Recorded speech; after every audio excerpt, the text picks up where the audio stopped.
दबाया, उनको रौंदा।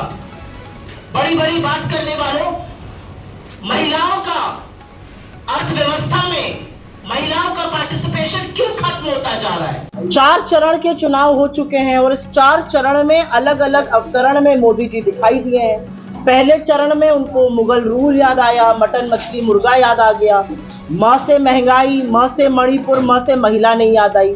दूसरे चरण में वो ब्याहताओं के मंगलसूत्र पर पहुंच गए, आपकी भैंस आपके कमरे की बात करने लगे।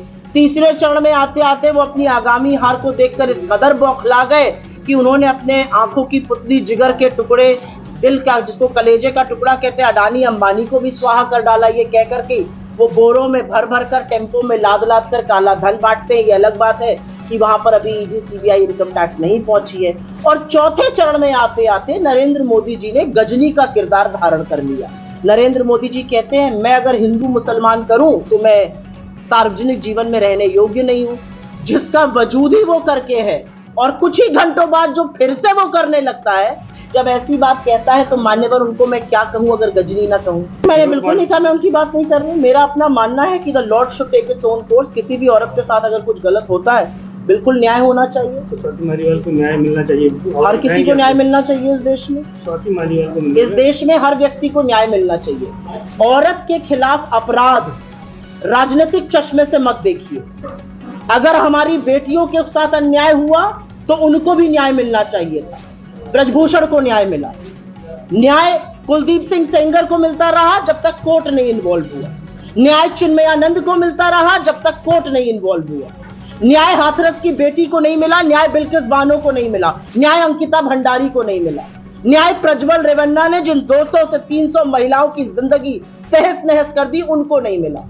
तो मुझे मेरा अपना मानना है, एक महिला होने के नाते, कि महिला के खिलाफ जो अपराध होता है वो किसी भी प्रदेश में हो, चाहे कांग्रेस शासित राज्य में हो, चाहे बीजेपी शासित राज्य में हो, उसमें कोई भी इन्वॉल्व हो, उसको राजनीतिक चश्मे से नहीं देखना चाहिए, बिल्कुल न्याय मिलना चाहिए। आपने एक बात कही मित्र की बीजेपी कह रही है, बीजेपी कह रही थी 400 पार, अब कहीं नारा नहीं लगता है 400 पार का, क्योंकि 400 पार के नारे की असलियत जनता समझ गई। 400 पार का नारा दिया का उत्साह मैंने लोगों में देखा है, जिस तरह की आशा और एक उम्मीद बांधकर लोग खड़े हैं। 5 लाख से एक कम वोट नहीं आएगा, राहुल गांधी जी की विनिंग मार्जिन में, ये मेरा अपना विश्वास है। इंडिया गठबंधन जब हम जीत जाएंगे तो तय करेगा कि कौन क्या बनेगा, और इस पर मैं टीका टिप्पणी नहीं करना चाहती हूँ, लेकिन कांग्रेस पार्टी की एक सिपाही होने के नाते राहुल गांधी जी को मैं अपना नेता मानती हूँ, उनसे प्रेरित होकर राजनीति करती हूँ, उनका साहस और उनके हौसले की बहुत तारीफ करती हूँ।